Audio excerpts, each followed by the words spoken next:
Please make sure you subscribe and share this video. Subscribe and share this video. This is roadmap to disaster. I say it again. This is roadmap to disaster. Can you believe the reality when you see one? That is my question. Can you understand the truth when you hear one? Take it or leave it. Sooner than later, the entity called Nigeria will cease to exist because those who are in charge of every affairs of the nation are trying all means and all ramifications to make sure they sink this entity called Nigeria into the abyss. I hope you are not intending to ask questions, and I hope this is not a surprise, and you can find ignorance of the situation. If you are following every event in this country called Niger, every action, every policy, every implementation and call to duty are bent in execution of Nigeria and Nigerians.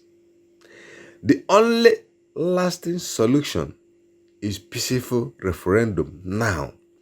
The only way, the only lasting solution is peaceful referendum to avoid more bloodshed by powers in authority.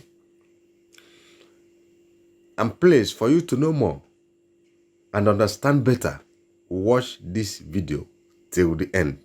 Hello, Nigerian. In search of excellence for Africa, my mission remains to create awareness, advance practical solutions, and transform mindsets via case studies. Together, let's midwife deliverance for our race, country, and continent. Please share this video. I am Dr. Israel Noyerem Davidson. Thank you. In 2001, US-led forces overthrew a Taliban-led Afghan government following the 9/11 attacks led by the Al-Qaeda leader Osama bin Laden. For the next 20 years, the US and allies enforced democratic ideals, built up Afghan security forces, and provided operational air cover. The Taliban continued to attacks. Now, eventually, under President Trump, the US promised to pull out if Taliban agreed to stop attacks and hosting terrorist groups. Today, the Taliban militants have declared Islamic Emirate of Afghanistan and overrun most of the country at lightning speed with little or no resistance from the 300,000 US trained and heavily equipped Afghan forces. US general could not believe an army could crumble at that rate. I did not, nor did anyone else, see a collapse of an army that size in 11 days. There'll be many postmortems on this topic, but right now is not that time. It is believed the Afghan soldiers, though diehards, had unquenchable allegiance to jihadist ideologies practiced by Taliban. There were Afghan soldiers by day, Taliban at heart, and Taliban at night. A situation some suggest currently exists in Nigeria too. So Afghanistan was simply handed over to the mullahs to govern based on their shared jihadist ideological leaning. The south and middle belt of Nigeria should wake up with urgency. The Afghan situation is cooking fast in Nigeria today. Afghanistan is number 1 on global terrorist list. Nigeria is number 3, second to Iran, with Boko Haram, ISWAP, and Fulani Herdsmen militia currently operating unhindered in the territory. You cannot fight religious ideology with guns or democratic ideals, particularly when the people themselves are not wired to accommodate change.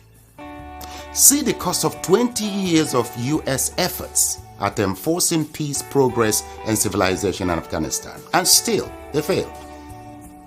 72 journalists and over 400 aid workers were killed. between 66 to 69,000 Afghan troops killed. 2.7 million Afghans flee abroad and 4 million displaced citizens. 3,000 U.S. troops killed, 21,000 wounded, and over 3,000 U.S. private security contractors also killed. Over 1,000 NATO coalition personnel killed. $2.3 trillion spent prosecuting Afghan war. As with Afghanistan, the Nigerian armed forces cannot contain the spread of Boko Haram, ISWAP, and Fulani bandits. They have sympathizers within and highly influential individuals in the corridors of power who share jihadist ideologies. There are reports of emerging new and more deadly armed group in Zamfara state today. As in Afghanistan, should the ethnic nationalities in the South and Middle Belt break away today, in less than 16 weeks, ISWAP and Fulani bandits may likely take over the whole of the Northeast and West and declare a caliphate or Islamic Republic with little or no resistance.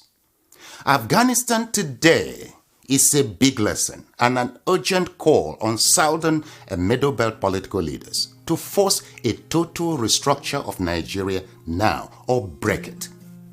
Please set aside greed, selfishness, and worthless 2023 political ambitions. Despite unfolding calamities across Nigeria, Southern and Middle Belt Christians continue to take comfort in biblical texts alone, believing their lands are beyond conquer because God is alive. Of course, I believe He is. However, they forget that modern-day Turkey was once almost 100% Christian and hosted Apostle Paul, Apostle John, and a number of saints.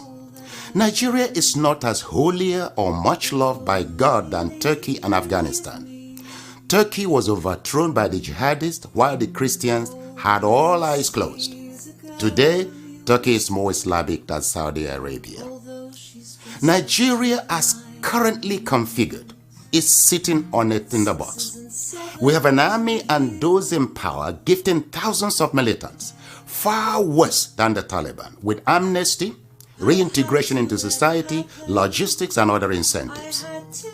Southern agitators demanding an end to the killings, raping, and displacement of citizens are hunted, killed, or detained without trial. In 2000, President Trump forced the release of 5,000 repentant and rehabilitated Talibans from prison and reintegrated them into the Afghan society. Many returned to the battlefield, worsened the security situation in Afghanistan, and strengthened Taliban to overrun the country. Will the Nigerian rehabilitated Boko Haram terrorists be any different? I doubt it. August Punch editorial warns, the South is being tactically de-Nigerianized. Indirectly, able citizens are being forced out in droves via mismanaged economy, insecurity, and frustration caused by mediocrity. The Nigerian system celebrates mediocrity, ingrained in the Nigerian constitution as quota system and federal character. It is an agent of slavery, fraud, injustice, underdevelopment, and impunity in the South and Middle Belt of Nigeria. Aggravated discontent and killer herdsmen and bandit activities are driving separatist agitations in the South. The Nigerian police and army respond with violence in communities. Today, it is easy for Southern young men in transit or even at home to be tagged terrorists or Yahoo boys and shot dead. Raising young men in the Southeast has become a scary enterprise, the Punch editorial concludes. Look, for these reasons, the best option now for the South and the Middle Belt is union, before too late. You cannot force a hyena to become a vegan. That's the truth.